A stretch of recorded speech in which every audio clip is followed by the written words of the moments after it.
Hello everyone. आज का topic है सेकंड एप्लीकेशन ऑफ घोंसला।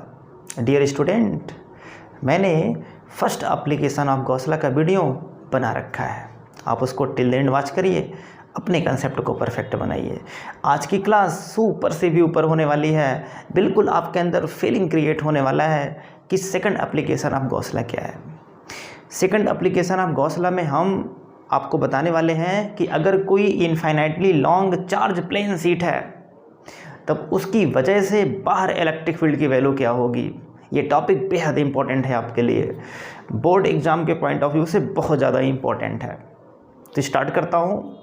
सबसे पहले हम आपको बताएंगे कि कैसे हम इलेक्ट्रिक फील्ड के लिए एक्सप्रेशन फाइंड आउट करेंगे, उसके बाद हम कुछ क्वेश्चन करेंगे। आई थिंक कम से कम हम 3, 4, 5 क्वेश्चन करेंगे जिससे आपके कंसेप्ट परफेक्ट हो जाए। तो आप इस वीडियो को टिल द एंड वॉच करो और अपने कंसेप्ट को परफेक्ट बनाओ। सबसे पहले मेरा आपसे क्वेश्चन है, आप ये बताओ कि अगर आपको गॉस लॉ अप्लाई करना है तो क्या होना चाहिए।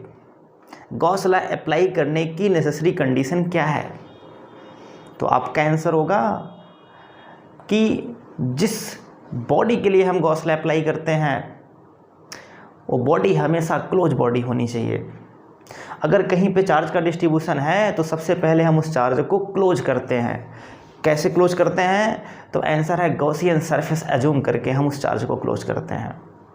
अब डियर स्टूडेंट, आपका टॉपिक है कि प्लेन शीट है, उस प्लेन शीट पे अगर चार्ज का डिस्ट्रीब्यूशन है तब उस केस में उसके बाहर इलेक्ट्रिक फील्ड की वैल्यू क्या होगी। तो प्लेन शीट तो ओपन है, जैसे ये एक प्लेन शीट है और इस प्लेन शीट पे चार्ज का डिस्ट्रीब्यूशन है। अब आपको बताना है इस प्लेन शीट पे अगर चार्ज का डिस्ट्रीब्यूशन है तो इलेक्ट्रिक फील्ड की वैल्यू क्या होगी, इसके बाहर इलेक्ट्रिक फील्ड की वैल्यू क्या होगी। तो सबसे पहले आपको क्या करना पड़ेगा, इस प्लेन शीट के चार्ज को क्लोज करना पड़ेगा। कैसे आप क्लोज करेंगे? तो आंसर है गॉसियन सरफेस अप्लाई करके आप चार्ज को क्लोज करेंगे। तो आज का हमारा टॉपिक यही है कि हमको गॉसियन सरफेस एज्यूम करते हुए, गॉस लॉ अप्लाई करते हुए, इलेक्ट्रिक फ्लक्स की वैल्यू फाइंड करते हुए इलेक्ट्रिक फील्ड की वैल्यू फाइंड आउट करनी है, जिसकी वैल्यू σ/2 एप्सिलॉन नॉट आती है। तो स्टार्ट करता हूँ। सबसे पहले हम ये सपोज करते हैं हमारे पास एक प्लेन शीट है, हमारे पास एक प्लेन शीट है इस तरीके से।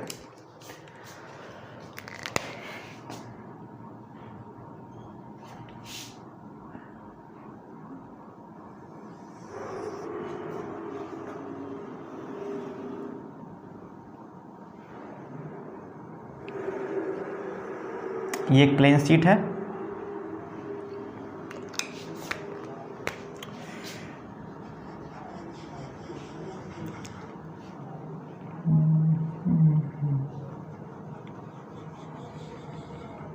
ये प्लेन शीट है। इस प्लेन शीट पे यूनिफॉर्मली चार्ज डिस्ट्रीब्यूट है। इस प्लेन शीट पे यूनिफॉर्मली चार्ज इस तरीके से डिस्ट्रीब्यूट है। जैसे ये आपके सामने प्लेन शीट है, बिल्कुल मैंने यही प्लेन शीट यहाँ पे सपोज कर लिया है। इस प्लेन शीट पे आपको दिख रहा होगा पॉजिटिव चार्ज डिस्ट्रीब्यूट है।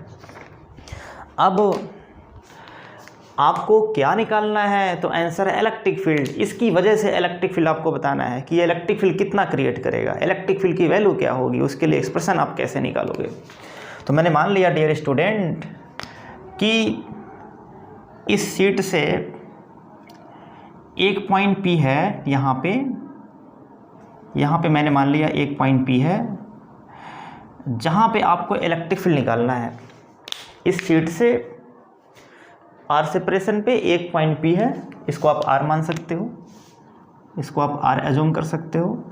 मैंने मान लिया ये डिस्टेंस है R और इस R डिस्टेंस पे एक पॉइंट P है जहाँ पे आपको इलेक्ट्रिक फील्ड फाइंड आउट करना है, ध्यान रहे। अब अगर आपको इस प्लेन शीट से P पॉइंट पे इलेक्ट्रिक फील्ड निकालना है तो सबसे पहले आपको क्या करना पड़ेगा, सबसे पहले आपको इस चार्ज को क्लोज करना पड़ेगा। क्यों? तो आंसर है, चूँकि आपको गॉस लॉ अप्लाई करना है तो सबसे पहले हम इस चार्ज को क्लोज करेंगे, और चार्ज को क्लोज करने के लिए हम क्या करेंगे, एक यहाँ पे हम 3 डायमेंशन गॉसियन सरफेस बनाएंगे। अब डियर स्टूडेंट, यहाँ जो 3 डायमेंशन गॉसियन सरफेस होगा एनसीईआरटी में क्यूबिटिकल सपोज किया गया है, बट यहाँ पे हम बनाएंगे सिलेंड्रिकल गॉसियन सरफेस जिसको हम कहते हैं पिल बॉक्स।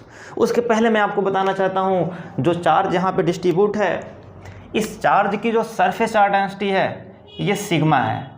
इसका मतलब सिग्मा क्या है, तो आप कहेंगे सिग्मा है सरफेस चार्ज डेंसिटी, सिग्मा है सरफेस चार्ज डेंसिटी। और डियर स्टूडेंट, ये पूरे प्लेट की सरफेस चार्ज डेंसिटी सिग्मा है। अभी आपको फीलिंग में कराने वाला हूँ कि यहाँ पे जो surface charge density left side में होगा, राइट साइड में वो क्या होगा। अगर हम बात करें इधर सरफेस चार्ज डेंसिटी तो इधर हो जाएगा सिग्मा/2, और अगर हम इधर इस साइड जाएं, राइट साइड में जाएं, ये है लेफ्ट साइड, और अगर हम राइट साइड में जाएं तो यहाँ हो जाएगा सरफेस चार्ज डेंसिटी सिग्मा/2। एनसीईआरटी में लिखा हुआ है सिग्मा चार्ज डेंसिटी, लेकिन इसका मतलब ये है, ये जो चार्जेस हैं ये दोनों तरफ हैं, बिल्कुल इस तरीके से हैं। आप ये कह सकते हो कि प्लेन शीट पे चार्ज इधर भी है और इधर भी है, दोनों तरफ चार्ज है। इस पूरे प्लेन शीट की जो सरफेस चार्ज डेंसिटी है ये सिग्मा है, लेकिन अगर हम सिर्फ एक तरफ की बात करें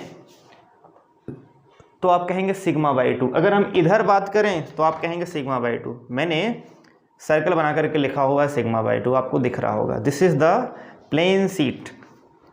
मतलब ये इतना बारीक है कि इसके दोनों तरफ चार्ज रिसाइड कर रहे हैं, इधर भी चार्ज रिसाइड कर रहे हैं और इधर भी चार्ज रिसाइड कर रहे हैं। आपको बताना है इसकी वजह से इलेक्ट्रिक फील्ड की वैल्यू बाहर क्या होगी, यही आपका मेन टॉपिक है। आई होप आप समझ गए होंगे। अब सबसे पहला काम मेरा क्या होता है, तो डियर स्टूडेंट, सबसे पहले आप क्या करते हैं, स्टेप फर्स्ट बनाते हैं। आपने इसके पहले वाले वीडियो में जो काम किया हुआ था वही मैं फिर से चल रहा हूँ करने के लिए। इलेक्ट्रिक फील्ड को फाइंड करने के लिए मैंने 3 स्टेप सपोज किया था, वही 3 स्टेप मुझे यहाँ पे भी कंसीडर करना है। तो सबसे पहला स्टेप क्या होना चाहिए, आप मुझे बताओ पहला स्टेप क्या होना चाहिए। तो आंसर है first we draw a suitable Gaussian surface, suitable Gaussian surface जिसको हम बोलते हैं पिल बॉक्स। अभी आपको समझ में आएगा पिल बॉक्स क्या होता है। इसका शेप कैसा होता है, तो इसका शेप होता है सिलेंडर। अब आप क्या करेंगे, आपको इस चार्ज को क्लोज करना है, तो आप बनाएंगे गॉसियन सरफेस। तो गॉसियन सरफेस कैसे बनेगा, ध्यान दो। तो गॉसियन सरफेस डियर स्टूडेंट जो बनेगा वो इस तरीके से बनेगा।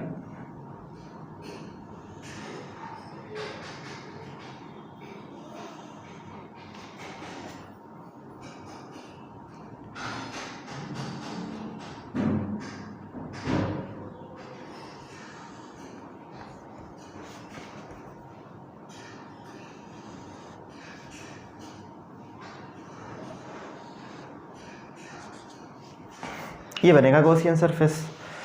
अब आपको ध्यान क्या रखना है,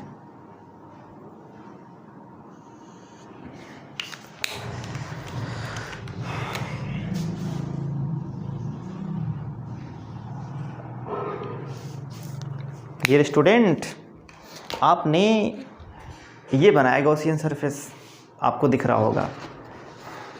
ये है प्लेन शीट। आपने इस प्लेन शीट से इस तरीके का आपने एक पिल बॉक्स बनाया, इसके दोनों आर पार। अगर पूछें कि इसका क्रॉस सेक्शन एरिया कितना होगा, तो आप कहेंगे जो इस वाले का क्रॉस सेक्शन एरिया है ये है, ये this is the cross section area, ये क्रॉस सेक्शन एरिया है।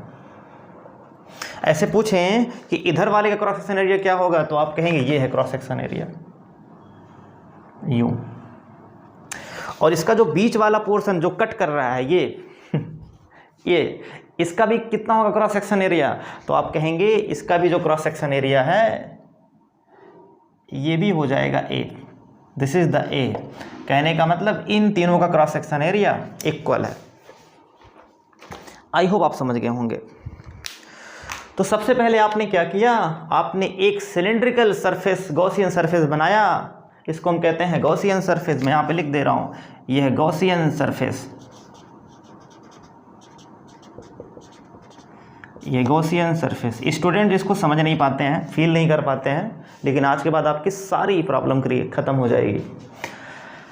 अगर पूछें कि यहाँ पे चार्ज कितना होगा, तो आप कहेंगे dear student sigma equal to होता है Q बाई ए, सिग्मा की वैल्यू होता है Q बाई ए।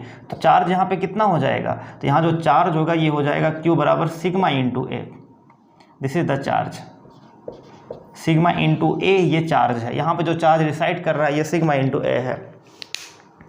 अब डियर स्टूडेंट आपने गॉसियन सरफेस बना लिया, अब आपको क्या करना है, सेकंड स्टेप में आपको बताना है इस गॉसियन सरफेस से निकलने वाले टोटल फ्लक्स की वैल्यू क्या होगी। तो बहुत सिंपल है, उसको हम निकाल लेते हैं। आपको सेकंड स्टेप में क्या करना है, step second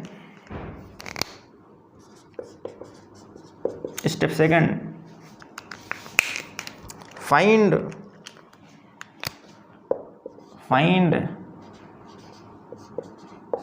total electric flux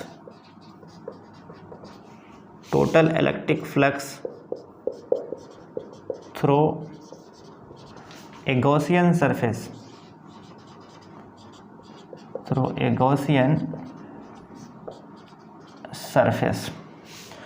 अब ध्यान दो कैसे आप निकालेंगे Gaussian surface.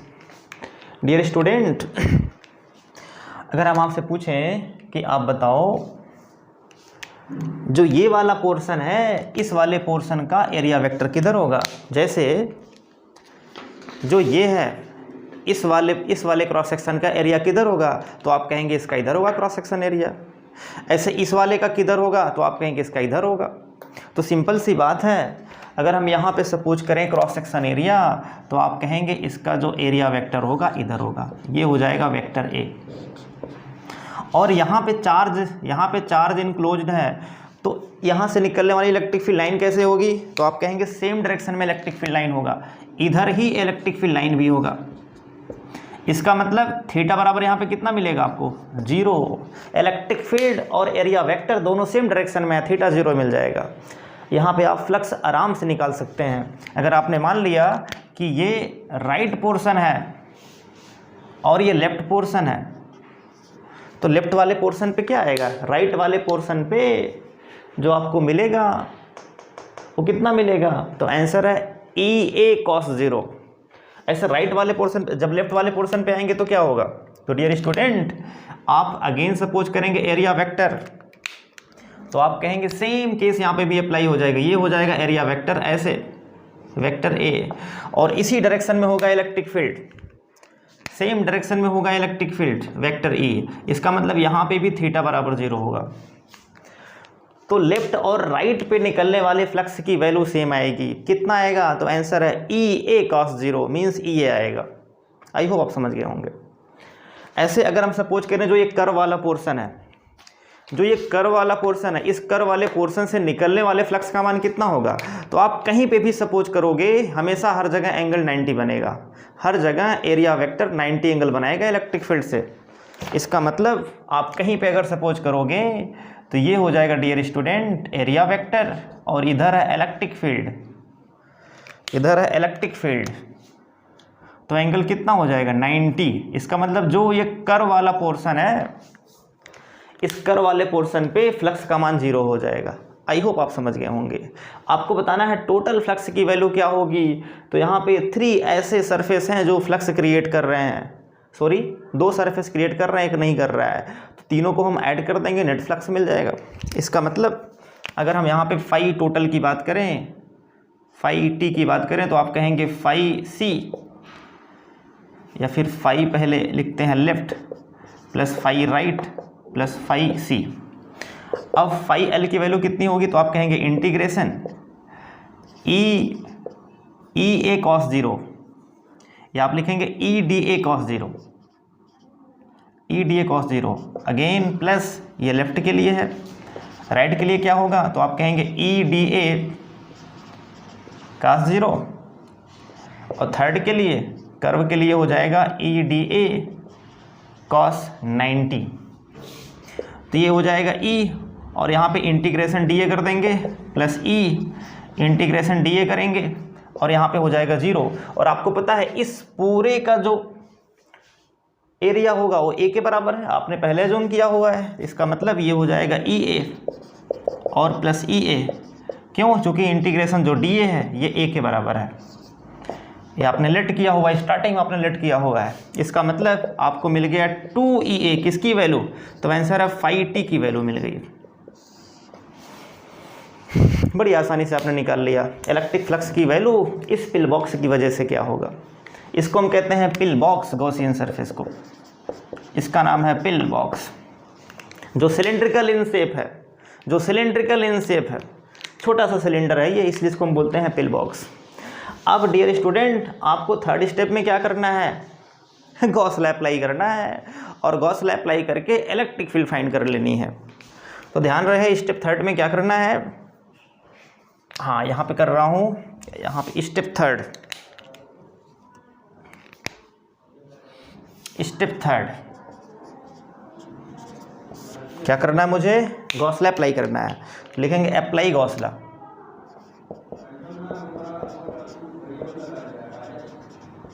Apply Gauss law. Gauss law क्या कहता है कि जो इलेक्ट्रिक फ्लक्स होता है Q enclose by epsilon not के बराबर होता है। गॉस लॉ ये कहता है कि जो इलेक्ट्रिक फ्लक्स होता है ये Q enclose by epsilon not होता है। आपने इलेक्ट्रिक फ्लक्स निकाल रखा है, उसकी वैल्यू कितनी है? तो आंसर है ये है 2EA। और Q इनक्लोज कितना है? तो आप कहेंगे सिग्मा इंटू ए, तो हो जाएगा sigma into A by epsilon not. Q enclose की जो वैल्यू है ये सिग्मा इंटू ए है। अब ए कैंसल आउट हो गया यहाँ से, तो इलेक्ट्रिक फील्ड आपको मिल जाएगा सिग्मा बाई 2 एप्सिलॉन नॉट। ये हो गया। ध्यान रहे कि जो सिग्मा है ये सरफेस चार्ज डेंसिटी है इस पूरे प्लेन शीट का। लेफ्ट अगर हम सपोज करेंगे, जो लेफ्ट वाला प्लेन है उसका हो जाएगा सिग्मा बाई 2, राइट वाले सरफेस का हो जाएगा सिग्मा बाई 2। तो कहने का मतलब इस प्लेन शीट की वजह से इलेक्ट्रिक फील्ड का मान कितना आएगा? Sigma by 2 epsilon not. अब आप यहाँ पे ध्यान से देखो, यहाँ पे कहीं आर नहीं है। आर का मतलब क्या था? प्लेन शीट से यहाँ तक का डिस्टेंस था। आर का मतलब क्या है? आर का मतलब है इस प्लेन शीट से इस पॉइंट तक का डिस्टेंस, इस शीट से यहाँ तक का डिस्टेंस। इस फॉर्मूले में कहीं आपको आर नहीं दिख रहा है। इसका मतलब आप क्या लिख सकते हैं? आप लिख सकते हैं कि इसका जो E है ये प्रोपोर्शनल टू R की पावर 0 है। कहने का मतलब अगर ये प्लेन शीट है, आप चाहे इलेक्ट्रिक फील्ड यहाँ निकालो, चाहे यहाँ निकालो, चाहे यहाँ निकालो, कहीं पे इलेक्ट्रिक फील्ड निकालो, हर जगह इलेक्ट्रिक फील्ड की वैल्यू क्या आएगी? Sigma upon 2 epsilon not. कहने का मतलब इलेक्ट्रिक फील्ड डिस्टेंस पे डिपेंड नहीं करता है। अगर कोई प्लेन शीट है तब उस प्लेन शीट की सरफेस चार्ज डेंसिटी क्या है, सिर्फ उस बात पे डिपेंड करता है। और मीडियम वहाँ पे क्या सपोज किया हुआ है? यहाँ मीडियम है फ्री स्पेस। आपने अज्यूम किया है कि जो मीडियम है ये फ्री स्पेस है। मीडियम और सिर्फ सरफेस चार्ज डेंसिटी पर डिपेंड करता है इलेक्ट्रिक फील्ड, डिस्टेंस पे डिपेंड नहीं करता है। It is very very very important point. इस पे आप 4-5 स्टार लगा सकते हो। अगर आपसे पूछें कि आप बताओ इलेक्ट्रिक फील्ड और डिस्टेंस के बीच में ग्राफ कैसा बनेगा, तो आप कैसे ग्राफ प्लॉट करेंगे? इलेक्ट्रिक फील्ड और डिस्टेंस के बीच में ग्राफ कैसा होगा? अगर आपने मान लिया कि इधर है इलेक्ट्रिक फील्ड और इधर है डिस्टेंस, अब आप बताओ कि इलेक्ट्रिक फील्ड और डिस्टेंस के बीच में कैसा बनेगा ग्राफ, कर्व कैसा बनेगा इसका? तो सिंपल सी बात है। अब अगर आर को बढ़ाओ, चाहे आप इलेक्ट्रिक फील्ड यहाँ निकालो, चाहे यहाँ निकालो, चाहे कहीं पे भी इलेक्ट्रिक फील्ड निकालो, हर जगह इलेक्ट्रिक फील्ड की वैल्यू क्या आएगी? कांस्टेंट आएगी। कहने का मतलब आर आप बढ़ाते जाएंगे, ई का मान चेंज नहीं होगा। अगर आपने मान लिया कि इलेक्ट्रिक फील्ड की ये वैल्यू, जो ये वैल्यू है ये है सिग्मा बाई 2 एप्सिलॉन नॉट, तो यही वैल्यू हर जगह रहेगा। आप चाहे इस आर पे निकालो, चाहे इस आर पे निकालो, हर जगह वैल्यू क्या आएगी? कांस्टेंट आएगी। कहने का मतलब जो भी ग्राफ आपको मिलेगा ये एक्स एक्सिस के पैरेलल मिलेगा, एक्स एक्सिस के पैरेलल मिलेगा। एक और क्वेश्चन आपसे, अगर ये पॉजिटिवली चार्ज है तब उस केस में इलेक्ट्रिक फील्ड की डायरेक्शन क्या होगी? कहने का मतलब अगर पॉजिटिवली चार्ज्ड है अगर पॉजिटिवली चार्ज प्लेन सीट है तब उस केस में इलेक्ट्रिक फील्ड किधर होगा? तो आप कहेंगे जो इलेक्ट्रिक फील्ड होगा ये अवे फ्रॉम द सीट होगा। इलेक्ट्रिक फील्ड होगा अवे फ्रॉम द सीट। लेकिन अगर नेगेटिव चार्ज हो जाए तब उस केस में क्या आप कहेंगे? अगर नेगेटिव चार्ज है तब उस केस में जो इलेक्ट्रिक फील्ड होगा ये टूवर्ड प्लेन सीट होगा।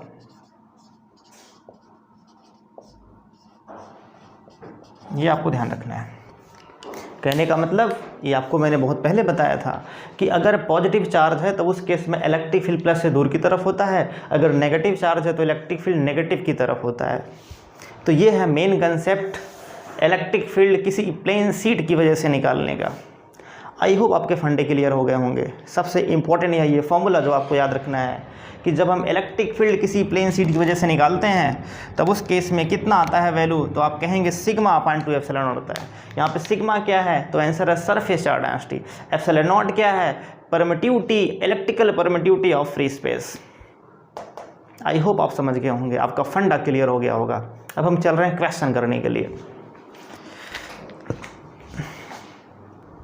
सबसे पहला क्वेश्चन है कि अगर दो पैरेलल प्लेन सीट हैं, दोनों पॉजिटिवली चार्ज हैं, तब उस केस में आपको बताना है प्लेन सीट के बीच में इलेक्ट्रिक फील्ड की वैल्यू क्या होगी और उसके लेफ्ट और राइट वाले पोर्शन पे इलेक्ट्रिक फील्ड की वैल्यू क्या होगी। कुछ इस तरीके से क्वेश्चन है।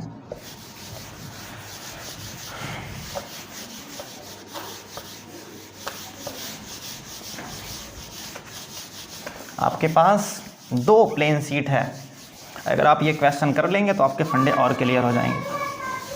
अरे भाई सब्जी वाले भाई, आपके पास इस तरीके से दो प्लेन सीट है, एक ये प्लेन सीट है पहला और एक दूसरा प्लेन सीट है इस तरीके से।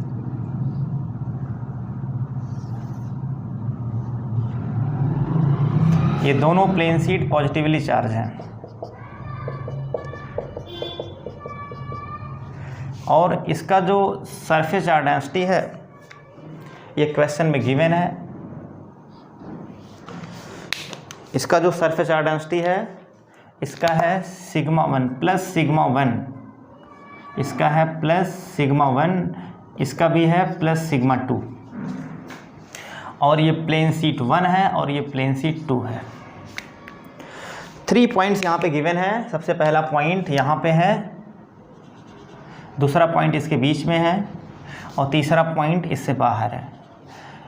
ये बीच का डिस्टेंस है r और ये भी डिस्टेंस है r और ये भी डिस्टेंस है r और ये भी डिस्टेंस है r। ये पॉइंट है P, ये Q और ये R। आपको बताना है तीनों रीजन पे इलेक्ट्रिक फील्ड की वैल्यू क्या होगी। क्या बताना है आपको? आपको बताना है कि EP का मान कितना होगा, फिर आपको बताना है EQ का मान कितना होगा, फिर आपको बताना है ER की वैल्यू क्या होगी। ये है क्वेश्चन। आई होप आप समझ गए होंगे। दो प्लेन सीट हैं। कैसी प्लेन सीट है? तो बिल्कुल इस तरीके वाली। ये जो सिग्मा 1 चार्ज है ये दोनों तरफ है, मतलब एक तरफ सिग्मा 1/2 और एक तरफ सिग्मा 1/2। ध्यान रहे, अगर एक तरफ चार्ज होगा तब दूसरी तरफ इलेक्ट्रिक फील्ड का मान 0 हो जाएगा।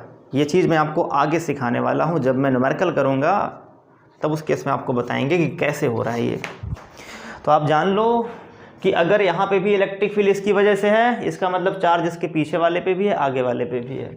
हाँ, अब देखो ध्यान दो, मतलब ये सीट ऐसे रखा हुआ है, ऐसे ये सीट है, इधर भी इलेक्ट्रिक फील्ड होगा और इधर भी इलेक्ट्रिक फील्ड होगा इसकी वजह से। ऐसे ये वाला, इधर भी इलेक्ट्रिक फील्ड होगा, इधर भी इलेक्ट्रिक फील्ड होगा, दोनों तरफ इलेक्ट्रिक फील्ड होगा, क्योंकि प्लस से इलेक्ट्रिक फील्ड दूर की तरफ होता है। अब अगर आप पूछें बताओ E1 की वैल्यू क्या होगी, इस पॉइंट P पे आपको निकालना है। सबसे पहले हम निकालेंगे EP की वैल्यू। EP का मान आपको निकालना है। Electric field at point P, electric field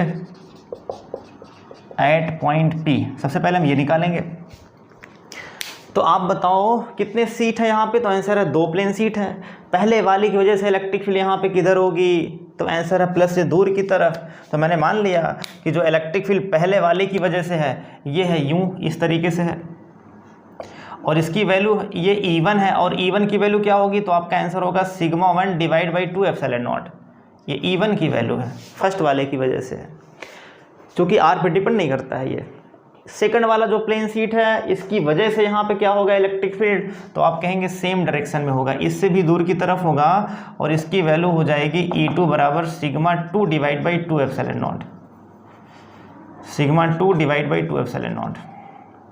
अब अगर आपसे पूछें कि यहाँ पे दो वेक्टर्स हैं, दोनों सेम डायरेक्शन में है, तो नेट किधर होगा, तो आप कहेंगे यहाँ जो EP की वैल्यू होगी दोनों जुड़ जाएंगे, sigma by 2 epsilon not plus sigma 1 by 2 epsilon not plus sigma 2 by 2 epsilon not. तो आंसर आ जाएगा, इसको बाहर कर लेंगे 1 बाई 2 एप्सिलॉन नॉट, और यहाँ हो जाएगा सिग्मा 1 प्लस सिग्मा 2। ये है इलेक्ट्रिक फील्ड EP। किधर होगा ये, इसकी डायरेक्शन क्या होगी, तो अगर आपने डायरेक्शन माना हुआ है इधर R कैप है, तब आ जाएगा माइनस R कैप। कहने का मतलब टूवर्ड हो जाएगा फर्स्ट प्लेट, या आप कह सकते हैं ये हो जाएगा left, toward left, toward left, ये होगा इलेक्ट्रिक फील्ड की डायरेक्शन। अब अगर हम दूसरा पॉइंट सपोज करें, सेकंड पॉइंट, तो आपको बताना है electric field at point R पे कितना होगा, electric field at point R इस पे कितना होगा। तो ध्यान दो, सेम कंसेप्ट भाई, इस सेकंड वाले की वजह से इलेक्ट्रिक फील्ड किधर होगा, तो दूर की तरफ। तो यहाँ जो इलेक्ट्रिक फील्ड सेकंड वाले की वजह से है, ये E2 बराबर हो जाएगा sigma 2 divide by 2 epsilon not. ये है E2 की वजह से इलेक्ट्रिक फील्ड जो दूर की तरफ है।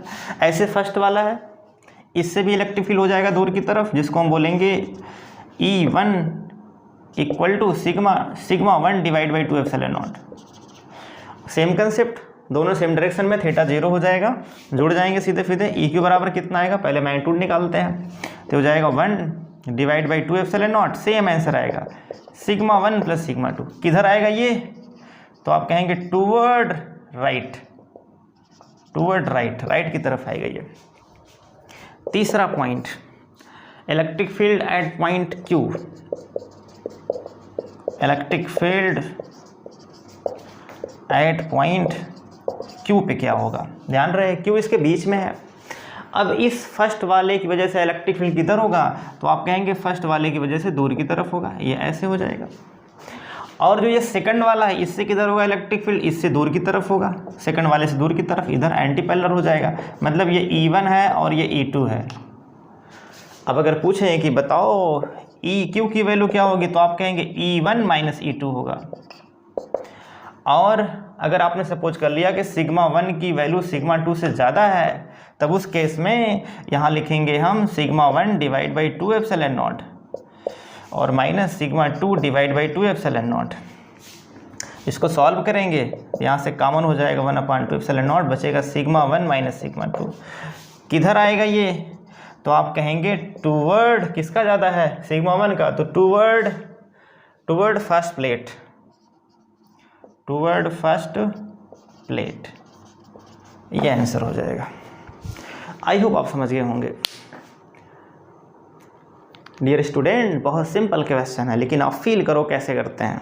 Second question, question number second. अगर मैं चेंज कर रहा हूँ, अगर आपने मान लिया कि अब ये सिग्मा है और ये भी सिग्मा है, दोनों सिग्मा है, तब उस केस में क्या होगा, या फिर आपने मान लिया इसको प्लस सिग्मा और इसको माइनस सिग्मा मान लिया, तब उस केस में क्या आएगा इसका आंसर। आप ट्राई करिएगा, इसको बताइएगा मुझे इसका आंसर क्या आएगा। अगर प्लस सिग्मा और माइनस सिग्मा है, तब उस केस में इलेक्ट्रिक फील्ड वैल्यू हम कैसे फाइंड आउट करेंगे, या अगर आप कहें तो मैं करके दिखा दूँ, कर देता हूँ, छोटा सा है। अब अगर आप यहाँ पे सपोज करोगे, यहाँ पे इलेक्ट्रिक फील्ड इस फर्स्ट वाली की वजह से किधर होगी, तो आप कहोगे दूर की तरफ, लेकिन ये माइनस हो गया, अब ये चार्ज नेगेटिव हो गया। तो अगर ये नेगेटिव चार्ज है, तब इस केस में इलेक्ट्रिक फील्ड इस माइनस वाले की वजह से इधर होगा, इधर होगा इलेक्ट्रिक फील्ड, जिसको हम बोलेंगे E2। और ये हो जाएगा sigma divide by 2 epsilon not. तो अब अगर फर्स्ट की बात करें तो फर्स्ट वाले पे कितना आएगा, फर्स्ट वाले पे यहाँ हो जाएगा माइनस, चूँकि एंटी पैरेलल है, और ये आंसर कितना आ जाएगा 0, दोनों इक्वल हैं तो 0 आ जाएगा, 0 आ जाएगा। ऐसे जो सेकंड वाला पॉइंट है, अगर यहाँ पे सपोज करें तो माइनस वाले से माइनस की तरफ इलेक्ट्रिक फील्ड होगा, जिसकी वैल्यू क्या होगी E2 बराबर सिग्मा अपान 2 एप्सिलॉन नॉट। और अगर हम बात करें